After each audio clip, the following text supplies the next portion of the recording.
You are listening to Penne Pyro, Book 2 of the Jade Sommer Series, written by Nicolette Pierce. Copyright 2021. Audio copyright 2025 by Pierced Heart Publishing. Digitally narrated with full cast of voices.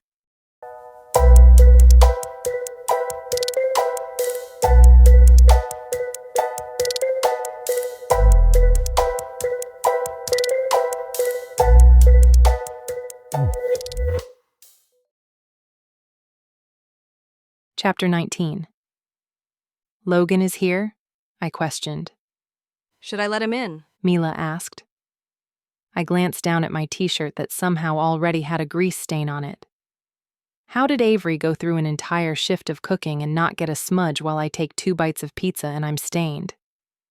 Yeah, I said, giving up the pretense that I cared what I looked like. Mila unlocked the door and opened it for Logan. He stepped inside and then glanced at us sitting on the floor. What's going on? It's a sleepover. You want in? I'm sure Jade can make room for you on her blanket, but you'd have to share a pillow. And there's pizza, Kobe said. And wine. It's really good. You're having a sleepover? In the restaurant? The question is, why aren't you at home? I asked him. Avery left over an hour ago. He didn't acknowledge the question but looked at us as if we had an angle that he wasn't seeing. Jade, can I see you in the kitchen? I stood and followed him through the swinging door and into the kitchen. I flipped on the light switch. What's really going on? I'll tell you if you tell me why you aren't at home. You already know Avery is mad at me. Coming here is only going to tick her off more. She doesn't stay with me, so she doesn't even know I'm here. I thought. Never mind, I really didn't want to know their sleeping arrangements. I had just assumed they slept over at each other's places. I was relieved to know that wasn't the case. So, then why are you here instead of anywhere else? I was following up on something and I passed by. I stopped when I saw the lights were on. Now tell me the real reason you're here. Should I tell him? He'd probably just get mad, but I didn't want to lie, and he knew me better than to think he could sway me enough to change my mind. That reviewer who hates every restaurant except for Avery's came in tonight, I said. At first I thought he was the arsonist, but now I'm not so sure. However, before you get all weird and cop-ish, we're staying here purely to make sure the place doesn't burn down. We aren't investigating, and we'll rotate who stays awake. If you don't think he's the arsonist, why are you concerned? Because someone is setting restaurants on fire. The closest match we can come up with is Gershwin, and if he's not doing it, then perhaps someone who follows his reviews is the Pyro. That's a leaping conclusion. Probably. But I'd rather be safe than sorry. Plus, Mila has never had a sleepover and was excited. It's a win-win. Unless you all fall asleep and the arsonist makes an appearance. Are you saying you believe my theory? I'm saying this situation isn't something to play around with. I don't think it is either. Which is why someone will stay awake. Why put yourself at risk at all?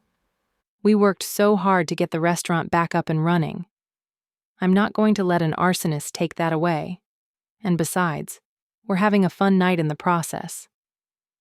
Sleeping on the floor? I smiled as a memory came to me. Remember when you and Ross decided to have a sleepover because I was having one? It ended up with them in spiky pigtails and lip gloss. A small smile appeared before he returned to being serious. All of you should go home. If you're worried about the arsonist, I'll stay the night. Here? By yourself? Yes, I'd rather it be me. I don't want you or the others to get hurt. But you're willing to get hurt? No, I'm experienced, and I have a gun to keep me safe. You have Kobe and pillows. When he put it like that, it emphasized the hole in our plan. That still doesn't make it okay for you to stay while the rest of us leave. You had experience and a gun when Summer got the jump on you. His gaze narrowed on me. You won't let that go, will you? Nope. So, if you want to stay, fine. but I can't promise your hair won't find itself in pigtails again. He didn't seem concerned about his hair. I have some blankets in the back of my SUV. I'll grab them. He looked as if he might say something else, but then turned and pushed through the swinging door. I followed him to the dining room and sat back on my blanket. Is he leaving? Mila asked as she watched him unlock the door. He's grabbing blankets. He's staying? Mila questioned with a grin on her face. Everyone move over. Make room for Logan. No, Kobe, you stay where you are. Lily, come on the other side of Kobe. Jade, nudge over. Just let him sleep where he wants, I said. I said nudge over. Fine, I muttered and moved closer to her. The space that was left was just enough for a person to squeeze into. And, of course, it was right next to me. This looks like it was orchestrated. He's going to be suspicious. I don't care what he thinks as long as he's over by you. I care what he thinks. And I don't want this to get back to Avery. I don't want to be Mindy. You're not Mindy, Lily said. She lied to you. You would never betray a trust like that. Mila nodded. Just play it cool. When Logan returned, Mila gave a long, exaggerated yawn while she stretched. Oh, I'm tired. I think I'll try to sleep. Logan, I hope you don't mind sleeping on the end with Jade. We're all sardined in here and ran out of space. He eyed her, and then the space next to me. He was definitely suspicious, but he didn't seem to care enough to rearrange us. Logan spread a blanket on the floor and then folded another blanket into a pillow. I'll take first watch, I said. I'm not tired yet.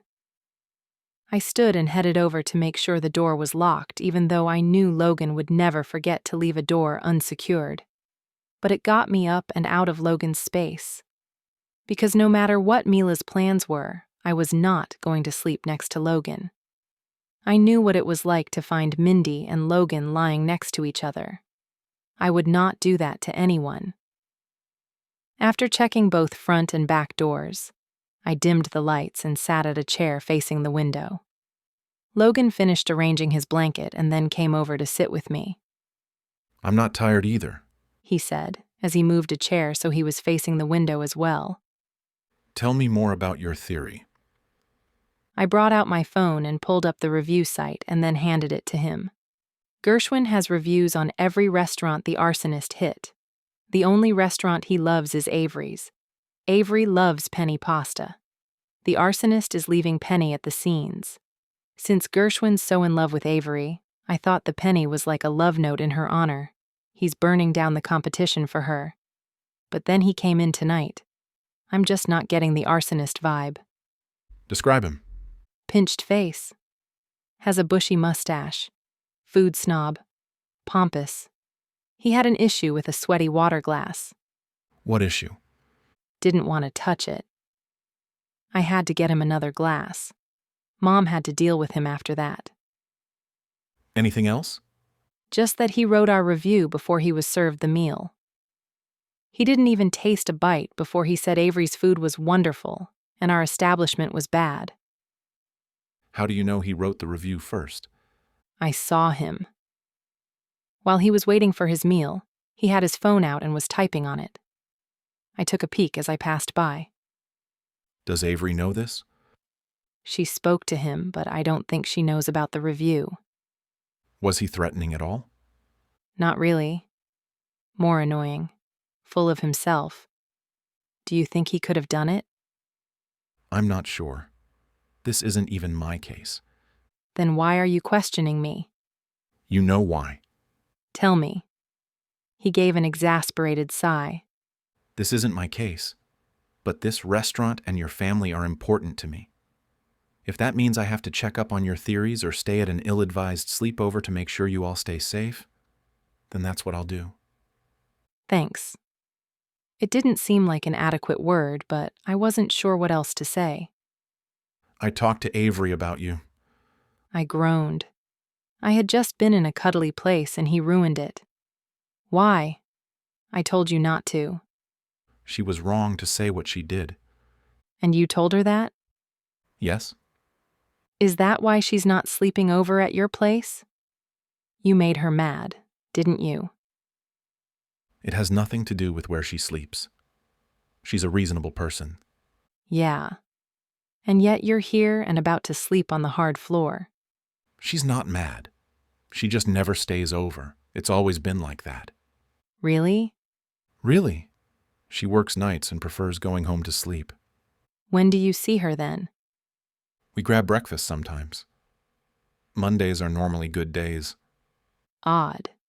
He shrugged. Her life is her restaurant. We make it work. Kind of like how you and Nash had breakfast this morning. I paused. How did you know about that? Avery told me. How did Avery know? I assume Nash told her. Was nothing private anymore? She's happy for you. Tell her not to get too happy. I told him we were strictly friends only. Good. I raised a brow at him. Good? Logan looked as if he was pondering his word choice before he said, It's not that he's a bad guy, but he's not the settling down sort either. I'm not looking to settle down. You're not? No. Doesn't work out well for me. Nash is a decent guy, but I'm not interested. However, since you and Avery are at odds about whether or not I should attend your party, I asked Nash if I could go with him. That way I'm only a +1. That's a date, not a friendship. It's a friend date, which he knows. I doubt he thinks of it like that. You can come without him. He's going to be there. I'm going to be there. I shrugged. It works. I suppose. After a moment of silence, he asked, Where did you go for breakfast? We met at Vito's. Logan stilled. He took you there? Yes. The food was okay. Why? That diner is notorious, but not because of their food. Logan said with a bite to his voice. The restaurant is a front for the mob. And you knew that, didn't you? I was hungry, I said. Out of all the restaurants in Chicago, he brought you to that one. Why? He likes it. Logan abruptly stood and paced for a moment before placing his hands on his hips and looking down at me. Did you see anyone suspicious? Did they see you? It was just a few guys eating. I wasn't paying much attention. You know how hungry I can get in the morning. I focused my attention on the food. If it's such a bad place, why haven't the police raided it yet? There's not enough evidence, but there are plenty of stories. Like what? Money laundering, drug trade, and human trafficking, among other things. I didn't see any of that. And, if it makes you feel better, I don't plan on going back. You can sit down. I don't understand how someone as smart as you can be so stupid. Name calling? Really? I'm sorry, but you frustrate the hell out of me. I frustrate you? What about you frustrating me? What did I do? I stood and placed my hands on my hips, mirroring him. You are like the king of the watchdogs. I can't do anything without you somehow knowing about it. I'm an adult, not a child. You're an adult in Chicago, but you act like you live in some safe sitcom town from the 50s. I do not. He crossed his arms. Yes, you do. If you watched out for yourself, I wouldn't have to. I watch out for myself, and I never asked you to. You don't have to because I always will. It'd just be nice if you took a little initiative to stay clear of danger. I was torn between wanting to put him into a headlock and being all sappy because he still cared. The headlock was currently winning.